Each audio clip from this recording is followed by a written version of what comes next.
ഈ മഹാവിഷ്ണുവിൻ്റെ യോഗനിദ്രയിലുള്ള വിഷ്ണുവിൻ്റെ ശാസനം എന്ന ഭാവത്തിനെ പ്രതിനിധാനം ചെയ്യുന്നതാണ് അയോധ്യയിലെ രാമൻ.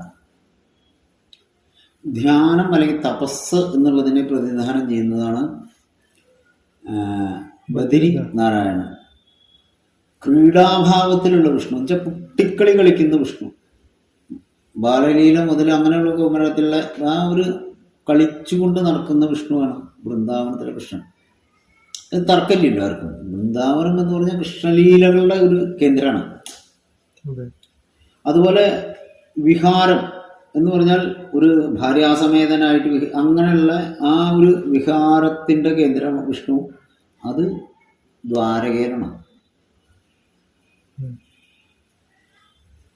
ഇങ്ങനെ പുരി ഭോജനം, അവിടെ മഹാപ്രസാദം എന്നുള്ള ഒരു ഇത് പ്രധാനമാണ്. അവിടുത്തെ ഭോജനത്തിൻ്റെ ഒരു കാരകത്വം വഹിച്ചിട്ടുള്ളത് വിഷ്ണുവിൻ്റെ ഭോജനാവസ്ഥ അല്ലെങ്കിൽ ഇതൊരു കാണാം. ഇങ്ങനെ സ്നാനം പറയുന്നത് രാമേശ്വരമാണ്.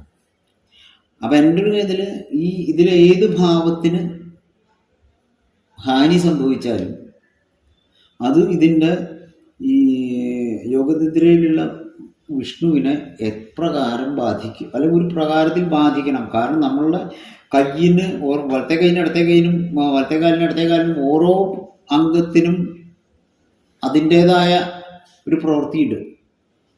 അതിലേതില്ലാതെ ഉണ്ടായാലും അത് ആ ശരീരത്തിനും ബാധിക്കുമല്ലോ.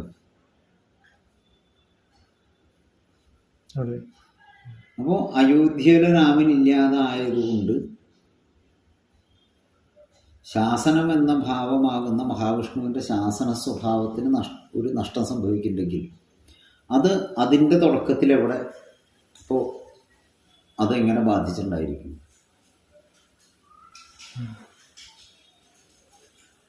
അത് രണ്ട് തരത്തിലുണ്ടാവും. ഒരു സാധനം ഇല്ലാതെ കണ്ടാകുമ്പോൾ വരുന്ന ബുദ്ധിമുട്ടുകൾ, അത് എന്താ പറയണ്ടേ, നിയന്ത്രണമില്ലാതെ ഉണ്ടാകുകയാണല്ലോ. ആ നിയന്ത്രണമില്ലാതെ ഉണ്ടാകുമ്പോൾ അത് നശിക്കാനുള്ള സാധ്യതയുണ്ട്. അല്ലെങ്കിൽ മറ്റൊരു രീതിയിൽ അത് പ്രകടിപ്പിക്കാനുള്ള സാധ്യതയുണ്ട്.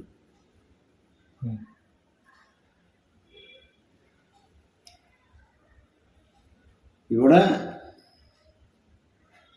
രണ്ടും സംഭവിച്ചിട്ടുണ്ട്.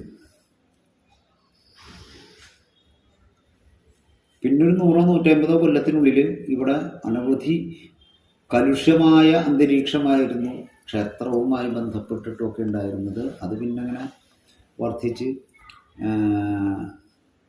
പലതരത്തിലുള്ള ഭരണപരമായ പ്രതിസന്ധികളും തർക്കങ്ങളൊക്കെ സംഭവിച്ചതായിട്ടൊക്കെ റെക്കോർഡുകൾ ഉണ്ട്. പക്ഷെ അതിൻ്റെയൊക്കെ കുറേ ഒരു നൂറ്റാണ്ട് കഴിയുമ്പോഴേക്ക്, അല്ലെങ്കിൽ 1.5 നൂറ്റാണ്ടാകുമ്പോൾ ഇവിടെ ഇത് പിടിച്ചെടുക്കാൻ വേണ്ടിയിട്ടുള്ളൊരു ആക്രമണം വരും. അയാൾ രാജ്യം പിടിച്ചെടുക്കുകയും ഇത് പൂട്ടിയിടുന്ന അവസ്ഥ ഉണ്ടാവുക. പിന്നെ ഇത് കത്തി നശിച്ച് 43 വർഷം പൂർണ്ണമായിട്ടും നശിച്ച അവസ്ഥയിൽ കിടന്നിട്ട് പിന്നത്തൊരു പരിവർത്തനം വരുമ്പോഴാണ് അത് പൂർണ്ണമായി ഈ ഇന്ന് കാണുന്ന ഇതായിട്ട് വന്ന് പൂർണ്ണമാകുമ്പോൾ തൃപ്പടിദാനം ചെയ്ത്, പിന്നെ ശാസനം എന്ന് പറഞ്ഞാൽ ഭരണമാണെങ്കിൽ അത് നേരിട്ട് ഭരിക്കുന്ന മൂർത്തിക്ക് ഭാരതത്തിൽ ആകെ പത്മനാഭസ്വാമി ഉണ്ടായിട്ടുള്ളൂ. അത് ഇന്ന് വരെ അയോധ്യയിൽ, ഇപ്പോൾ പറയുന്ന അയോധ്യയിൽ രണ്ടാമത് രാമന് പൂജ ആരംഭിക്കുന്ന ദിവസം വരെ ഇവിടെ ശാസനത്തിൻ്റെ അവസ്ഥയുണ്ടായിരുന്നു. അതവിടെ ആരംഭിച്ചെന്ന് മുതൽ ഇവിടെ വീണ്ടും സാധാരണ അവസ്ഥയായി. കാരണം പിന്നെ തിരുവിതാംകൂർ ഇന്ത്യൻ യൂണിയനിലേക്കും പത്മനാഭസ്വാമിയുടെ രാജ്യം എന്നുള്ളത് അല്ലാണ്ടാവുകയും ചെയ്തു. ഒന്നുകിൽ അങ്ങനെ പറയാം, അല്ലെങ്കിൽ എല്ലാം പത്മനാഭസ്വാമിയുടെ ആയി എന്ന് പറയാം. ഏത് വേണമെങ്കിലും ആവാം. കാരണം ഒരു ദേവന്റെ ഒന്ന് മറ്റൊന്നിലേക്കല്ല പോവുക, ഏതും ഇങ്ങോട്ട് വരുന്ന ഒരവസ്ഥയുണ്ട്. അങ്ങനെയാണ് സങ്കല്പം വരിക. ഇന്ത്യൻ യൂണിയനിലേക്ക് പത്മനാഭസ്വാമിയുടെ സ്വത്ത് ലയിക്കുകയാണോ ഉണ്ടായത്, അതോ ഈ മറ്റുള്ള ഭാരതദേശം മുഴുവൻ ഇതിലേക്ക് ചേരുകയാണോ ഉണ്ടായത് എന്നുള്ളത് അത് ലീഗൽ ക്വസ്റ്റ്യൻ അല്ല, ധർമ്മശാസ്ത്ര പ്രകാരമുള്ള ക്വസ്റ്റ്യൻ ആണ് വരുന്നത്. അപ്പൊ എന്ത് മാറ്റം പ്രതീക്ഷിക്കാം നമുക്ക്?